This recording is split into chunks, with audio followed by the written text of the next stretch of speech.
Buscando la verdad en la revista de Opinión Democracia, vamos a iniciar el diálogo con dos reconocidos médicos. Están invitados el doctor Enrique Terán, PhD en farmacología, académico, y el doctor Manuel Gibaja, jefe de la unidad de cuidados intensivos del Hospital Eugenio Espejo.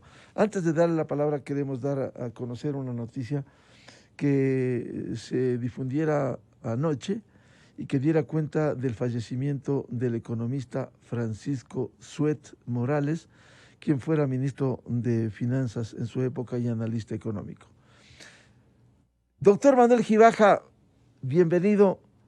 ¿Cómo está la situación a este viernes 28 de enero, cuando la información oficial nos da cuenta de que hay una tendencia a la baja ya de los contagios, pero hay unidades hospitalarias, y cito el Hospital Pablo Arturo Suárez, el IES, el Hospital del IES Quito Sur? Ha habido un gran crecimiento de demanda de atención en estos hospitales. ¿Cómo está la situación? ¿Cómo ve usted? ¿Qué pasa en este reconocido hospital también de Quito, Eugenio Espejo? Buen día. Buenos días, licenciado Rivadeneira. Buenos días, Enrique. Y buenos días a las personas que nos están mirando y escuchando.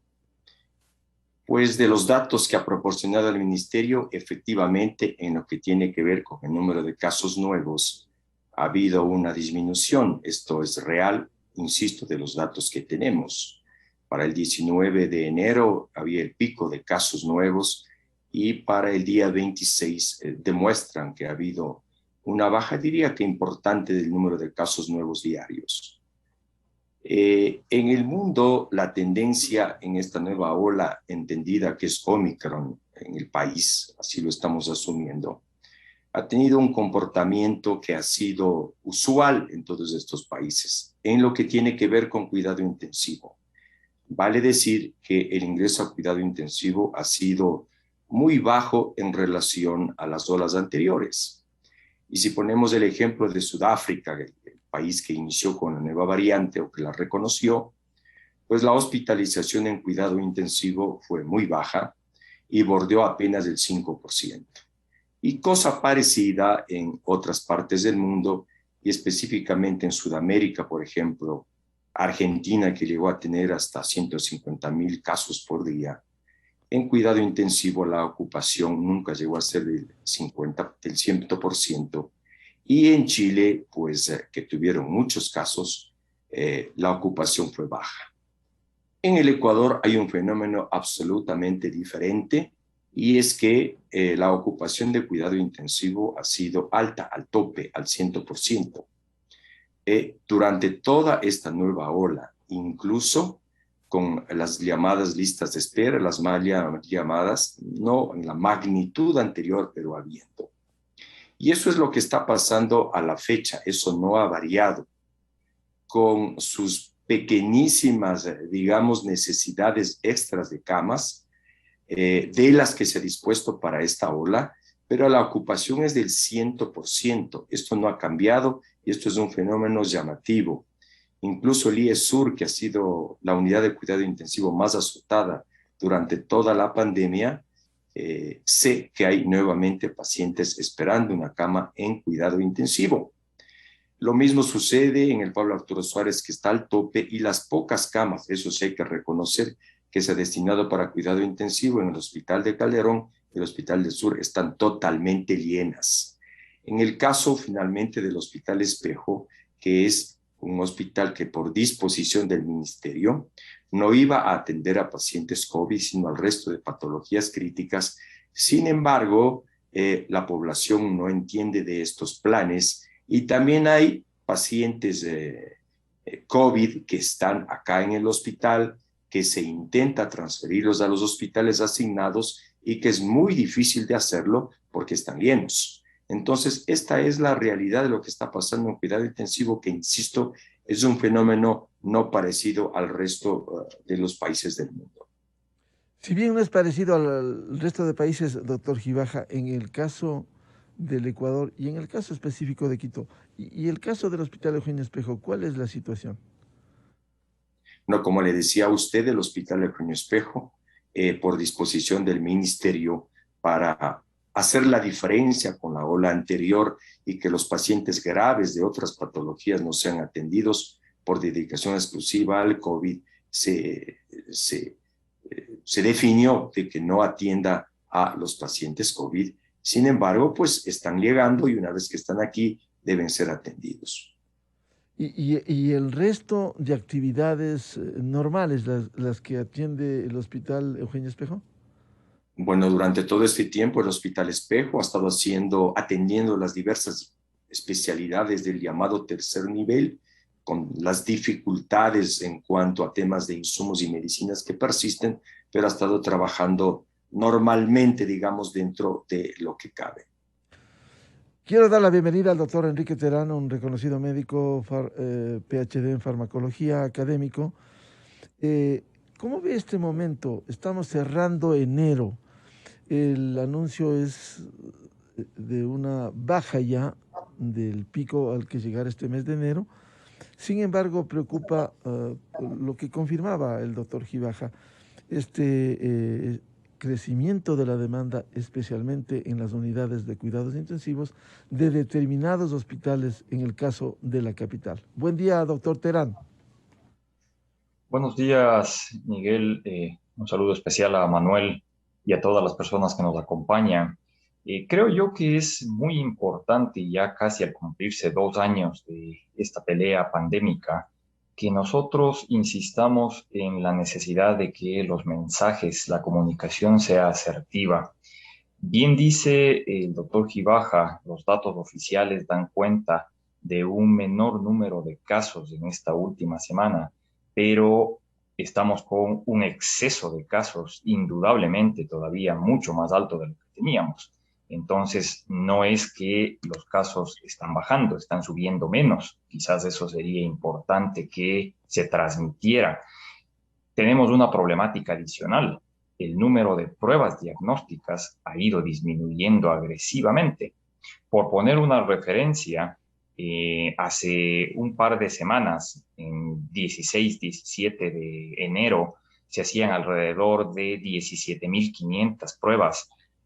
El día de ayer, anteayer, el ministerio reporta que se hacen 9.000 pruebas. Es decir, cayó en un 50% el número de pruebas diagnósticas que se hacen. Y como el sentido común dicta, si se hacen menos pruebas, se identifican menos pacientes. Entonces hay que ser muy tinoso con el manejo de la información limitada que tenemos de parte de la autoridad y que puede llevar de nuevo a cometer el craso error de exceso de confianza. Este es un virus cíclico que aprovecha cada una de las oportunidades, como por ejemplo liberar el aforo para el partido de fútbol a última hora, hablar de que iba a ser un 50% de aforo y nosotros evidenciar a través de la transmisión que se hizo que estaba por encima de ese 50%. Autorizar que el Barcelona pueda jugar con público nuevamente, avisora que va a ser otra vez un colapso de gente que quiere poder acudir a una actividad de alto riesgo de contagio. Nosotros creo que tenemos que insistir en que estamos en un proceso de declive vacunal. El éxito que había logrado el Ecuador en vacunar rápida y agresivamente se ha visto ahora opacado por una falta de adopción de la dosis de refuerzo. Por ejemplo, estamos en alrededor de 2 millones de personas que han recibido la dosis de refuerzo cuando tenemos nosotros la necesidad de que esto crezca rápidamente. Y ese tipo de cuestiones van sumando, lo que hace avisorar que el control no va a ser tan fácil como las autoridades están queriendo transmitir. Doctor Terán, si bien la una información, a pesar de que usted ha hecho un señalamiento importante, la autoridad debería tener una comunicación mucho más asertiva respecto de esto y completa. Es decir, las dos informaciones se complementan. Hay una baja de contagios, sí, pero también hay un crecimiento de la demanda en determinados hospitales que atienden COVID. Hay que explicar bien esto al país, porque a simple vista lo que pudiera, doctor Terán, es confundir Y a simple vista el ciudadano, ¿cómo puede decir? ¿Cómo es que baja y sube la demanda? Hay que explicar bien. No, no es que haya mentira en el uno y en el otro caso, pero explicar bien, dar una comunicación, como usted bien señala, comunicación asertiva, doctor Terán.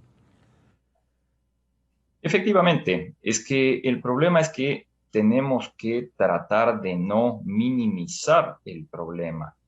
Desde el inicio de la pandemia, hemos venido insistiendo que las pandemias no se resuelven en 6 meses, no se resuelven en un año, quizás necesitan 3, 5 años para su resolución. Mire usted que ya estamos cumpliendo el segundo año y la pelea sigue todavía latente.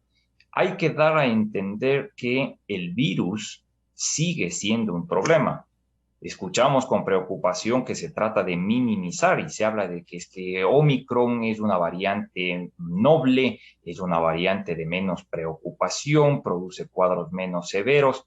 Por favor, corrijamos el mensaje. Omicron es igual de peligrosa, es igual de mortal.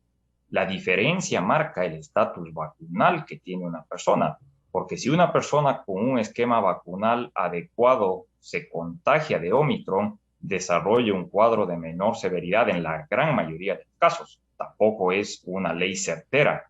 Pero quienes no están vacunados, quienes tienen esquemas incompletos o tienen factores de riesgo por comorbilidad, con Omicron llegan a terapia intensiva. Y como dice el doctor Gibaja, las terapias intensivas están a full nuevamente.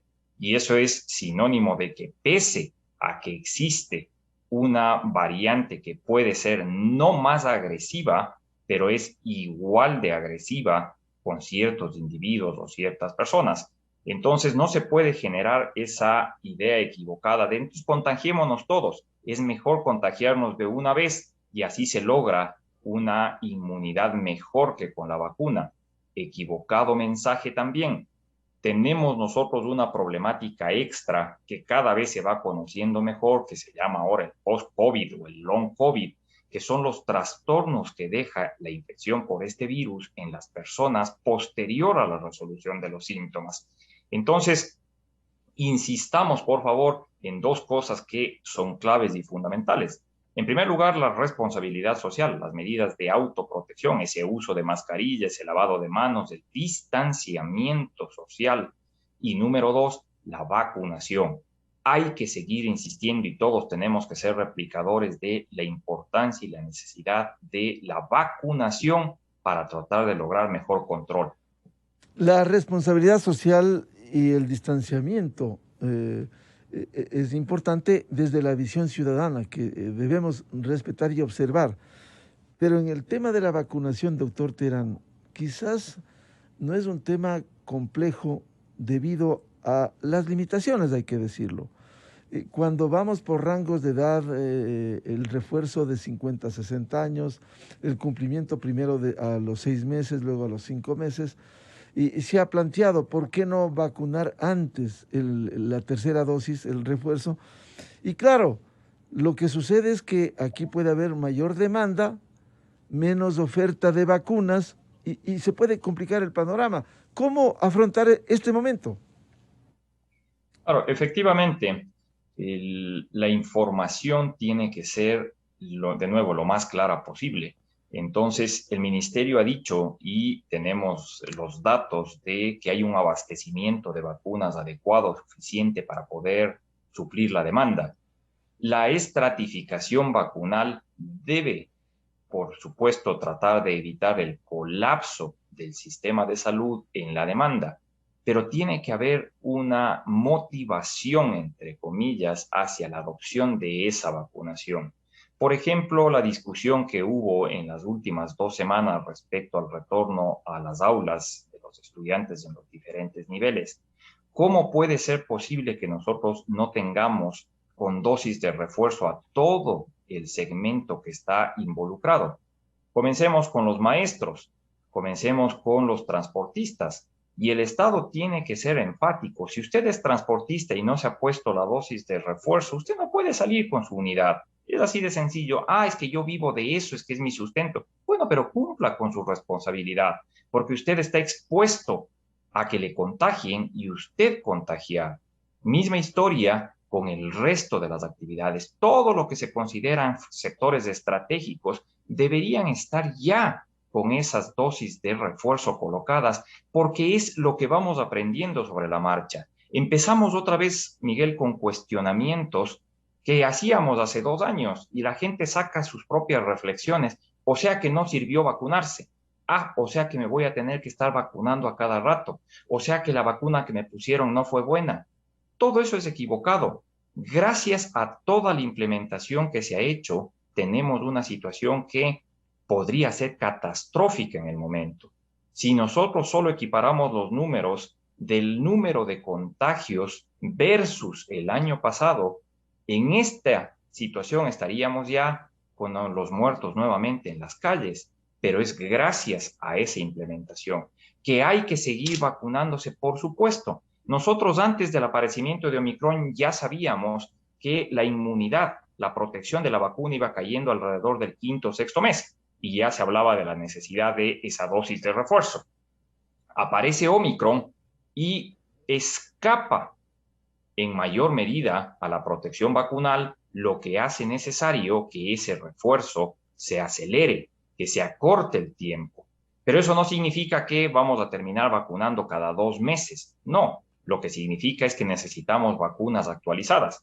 Ojalá, y los fabricantes de varias de ellas ya han dicho que están trabajando intensamente para, ojalá en el mes de marzo, abril, tener una vacuna modificada, una vacuna versión 2, que tenga mayor cobertura y por lo tanto nos pueda dar tranquilidad adicional. Doctor Gibaja, este tema importante de seguir concienciando a la ciudadanía, lo que bien decía el doctor Enrique Terán, sobre la responsabilidad social, evitar aglomeraciones, las reuniones. Ayer efectivamente evidenciamos el partido Ecuador-Brasil, en donde aparentemente al menos no hubo distanciamiento social, y esto confirmó el propio primer personero municipal anoche. ¿Cómo lograr concienciar a la ciudadanía y evitar este relajamiento social, doctor Gibaja? Lamentablemente, y de alguna manera se puede decir que es razonable, la población está ya algo cansada de todos estos temas que pregonamos de las medidas de bioseguridad. Y esto se debe también, creo yo, como ha dicho Enrique, para apoyar, de que uno de los problemas de la pandemia ha sido el tema de la información, no de ahora, de toda la pandemia. Este ha sido un problema. Y claro, si la información no es adecuada y se ve como en estos últimos meses que se contradicen los organismos que están al frente de las políticas, el uno dice una cosa y el otro dice otra cosa diferente, eso abona a que la población vaya perdiendo confianza en lo que se está haciendo. Y es lo que está pasando en este momento. Tenemos que manejar una política clara, con una información certera, como se ha dicho, y uniforme. Caso contrario, la población empieza a tener dudas. Y esta es inclusive una tendencia mundial. Algunos investigadores evaluaron cuánto se confía en organismos de prestigio mundial como el CDC o la FDA de los Estados Unidos, e inclusive ellos, pues, la población va perdiendo la confianza. Y eso produce problemas. Y también es lo que está pasando acá. Estas medidas que se toman, estos mensajes que se da de que un partido de fútbol es tan importante como para que vaya gente, pues evidentemente cala en la población y hace de que crea de que las medidas de bioseguridad no son importantes. Entonces hay que replantear esa política y ponerse de acuerdo, que es uno de los problemas que yo miro, ponerse de acuerdo las gentes que están al frente de estas políticas y de estos planes informativos. Solo una cuestión adicional a lo que ha dicho Enrique. Está totalmente científicamente demostrado que el refuerzo ayuda y ayuda enormemente en esta situación. También está científicamente demostrado que la respuesta a todas las vacunas de la variante Omicron no es la misma que las anteriores variantes, es menor y parecería, según algunos investigadores que se dedican exclusivamente a ello, la que menos efectiva es Sinovac, que es la que más se ha puesto en el mundo. Entonces, con mayor razón, como ha dicho Enrique, el Ecuador necesita una campaña ultra agresiva para el refuerzo. Caso contrario, va a ser mucho más difícil la situación. Se acercan nuevas festividades que son muy populares en el país y estamos en un ambiente en donde tiene que retomarse un plan adecuado para que la población esté clara de lo que está pasando. Doctor Gibaja, usted decía, la gente da muestras de cansancio. Sin embargo, en una pandemia como esta, que nos agobia, no puede haber ni tregua ni descanso. Y el ejemplo es de los médicos. Siempre haremos un homenaje respetuoso a los médicos que han ofrendado su vida en estos casi 2 años de la pandemia, doctor Gibaja. Pues sí, los médicos, hablo en cuidado intensivo, que es lo que conozco más, llegamos a creer, como ha dicho Enrique, este virus se ha portado de una manera totalmente impredecible, pero cándidamente llegamos a creer que luego de que empezó a bajar el pico de Delta y las cosas empezaron a disminuir, la situación pues estaba terminando. No ha sido así, estamos enfrentando nuevamente una crisis y este mensaje pues nos queda claro. ¿Cuál es el mensaje? El que usted ha dicho. No hay que bajar la guardia, no hay que, debo decirlo esto, tomar decisiones o dar opiniones a la población, ocasionalmente gente que no está totalmente compenetrada con esta realidad, porque eso lleva a consecuencias. Quienes tienen que informar y quienes tienen que tomar decisiones son gente que es absolutamente experta en la situación. Y yo la otra vez le decía al licenciado Rivadeneira, veo con pena que el COE nacional dice una cosa, el otro COE dice una cosa diferente, y un alcalde y un prefecto una más diferente aún. Entonces esto no abona a seguir enfrentando a esta crisis y definitivamente pues los hospitales van a seguir teniendo que manejar en una situación hospitalaria a nivel de salud pública que no es precisamente la mejor. A propósito del tema, doctor Enrique Terán, ¿cómo articular políticas que vayan en la misma línea, en el mismo sentido, en medio de la pandemia? Por un lado, como decía el doctor Gibaja, el COE nacional dice una cosa, los COEs cantonales otra cosa. ¿Cómo articular para que haya certezas en el futuro inmediato? Bueno, una de las críticas que hemos venido de manera recurrente insistiendo es que existe esa descentralización en la toma de decisiones, algo que es erróneo y que lleva justamente a este tipo de malentendidos y disparidades. Un COE nacional que tiene capacidad únicamente de recomendar, de pedir y en algunos casos ha dicho hasta de suplicar a los COEs cantonales que acaten las disposiciones. Dos, tenemos nosotros un retardo evidente en los pronunciamientos que se deben realizar. Mire usted que deciden abrir el aforo para el partido y ya la Federación Ecuatoriana de Fútbol había tenido vendidas las entradas. Entonces, es una situación un poco cantinflesca porque los actores toman decisiones en base a la presión que se genera. Estamos a puertas de un próximo feriado de carnaval. Ya le hemos dicho, no solo la academia, le han dicho los gremios, diferentes pronunciamientos al COE que tienen que tratar de evitar que ese feriado sea nuevamente un foco de potenciales contagios y peor todavía en esta circunstancia. ¿Qué es lo que dijo el COE? Es que la ley impide que los feriados puedan ser modificados y esperarán seguramente a 2 días antes del feriado para decir se reduce el aforo, cuando ya todo el mundo tiene los planes establecidos, los planes hechos. Entonces, falta sin lugar a dudas una decisión que tiene que ser política en primer lugar para que se puedan tomar decisiones a futuro.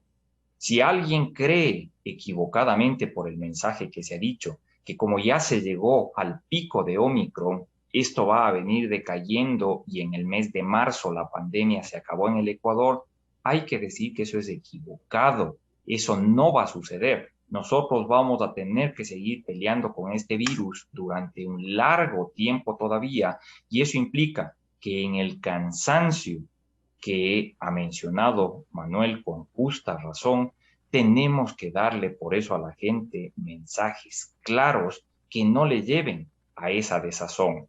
Caso contrario, repito, nosotros estamos cayendo en la fábula de Pedro y el lobo.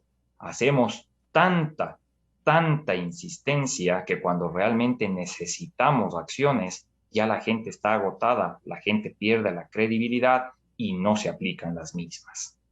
Doctor Terán, y este enorme sacrificio, que a veces de manera silente, pero están allí las 24 horas, la tarea que cumplen los médicos y que han ofrendado su vida incluso en el tratamiento del COVID en el Ecuador. Claro, es una cosa desalentadora porque nosotros tenemos que entender que así como la población está agotada, la población está cansada, la población está con una cierta rebeldía frente a todas las limitaciones, hay ciertos grupos estratégicos que no han parado en toda esta pandemia.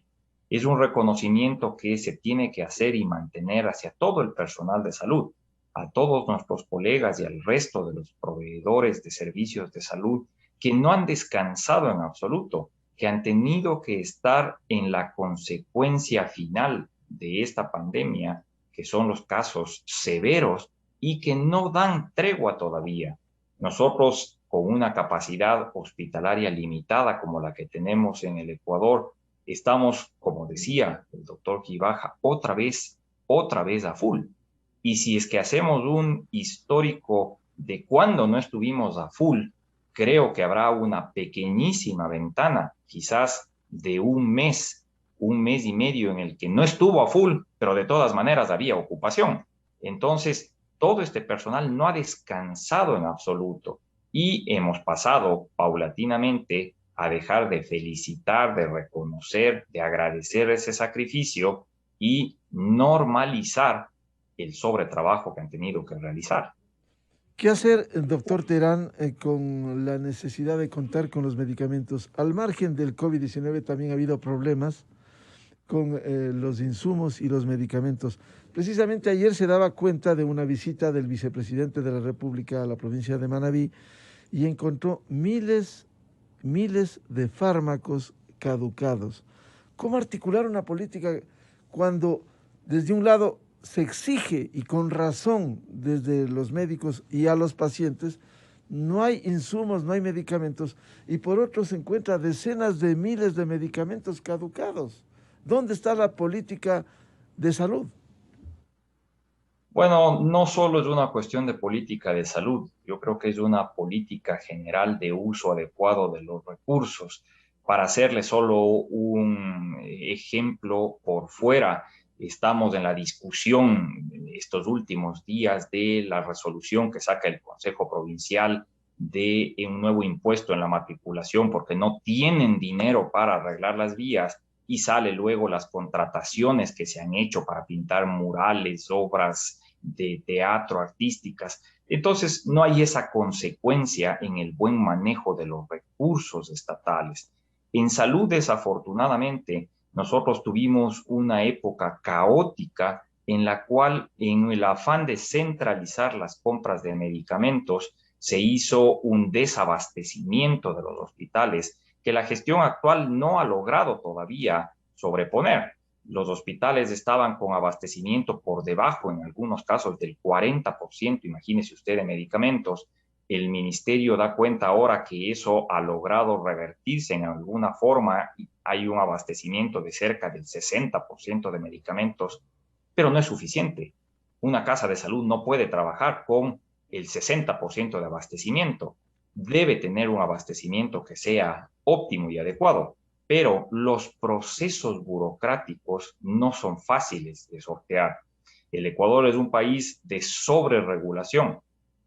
Debería funcionar como reloj suizo con tantas leyes que tenemos, pero lastimosamente terminan siendo más bien leyes que se contraponen entre sí, que bloquean la gestión y que generan esa problemática que lleva en último término a que se abran visos de corrupción. Y entonces se termina haciendo las compras especiales por régimen especial, compras directas, que terminan en los resultados nefastos, como el que se evidenció ayer. Miles de fármacos almacenados, guardados, caducados, inservibles, el dinero botado, los pacientes abandonados y los médicos desesperados. Qué penoso. Doctor Manuel Gibaja, en este momento vamos a cumplir 2 años de la pandemia este mes de marzo.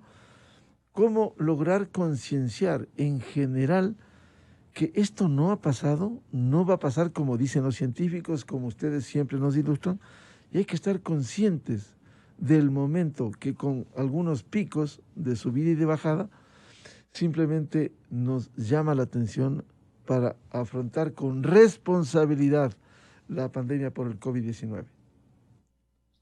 Permítame antes, licenciado Rivadeneira, un par de tips a Con este gusto. tema que se ha hablado de la actividad médica durante la pandemia, que ha provocado pues desazón. Se ha sumado que algunos ofrecimientos que se hicieron a los médicos, enfermeras y todo el equipo de salud que participó en COVID no se ha cumplido.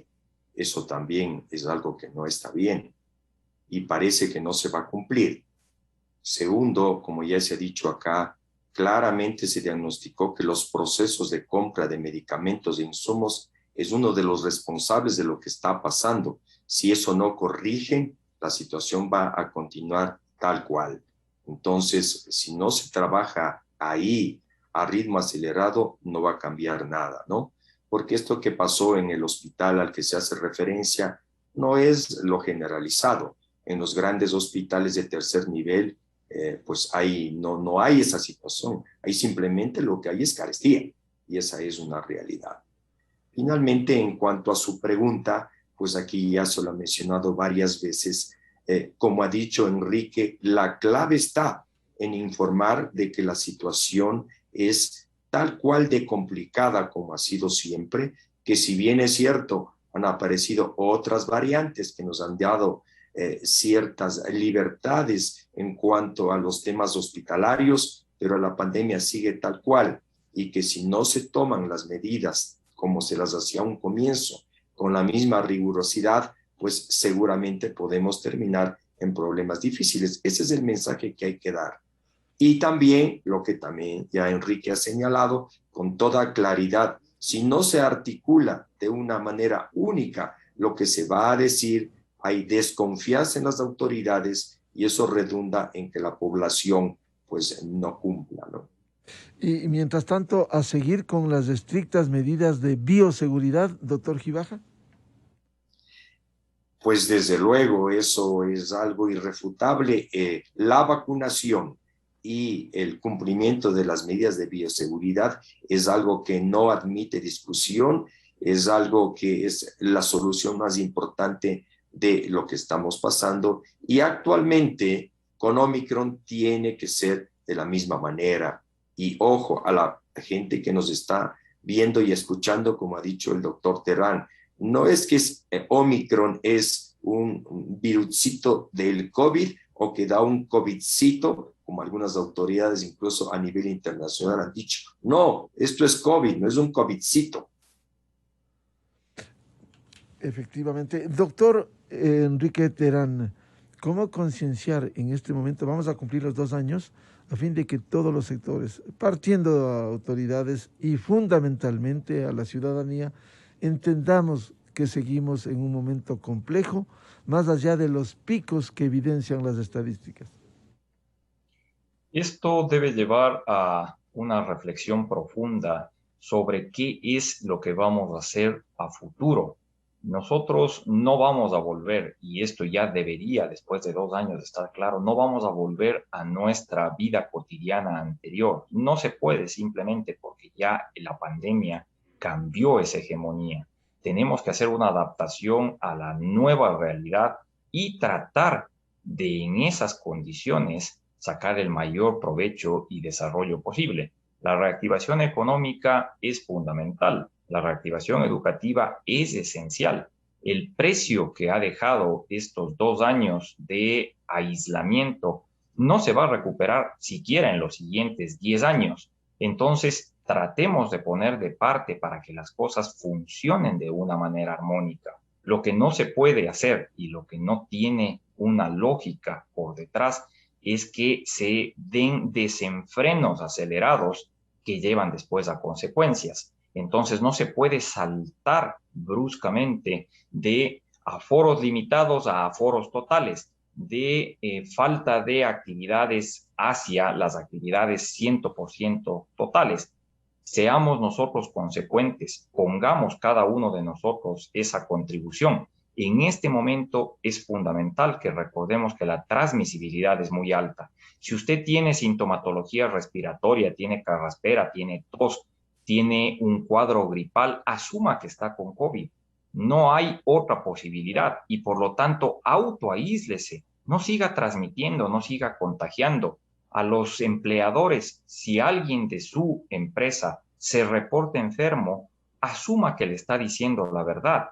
No entre en esos procesos de quiero que me traiga la prueba, quiero que me muestre la evidencia, porque esa persona sale a hacerse la prueba y contagia a otras personas.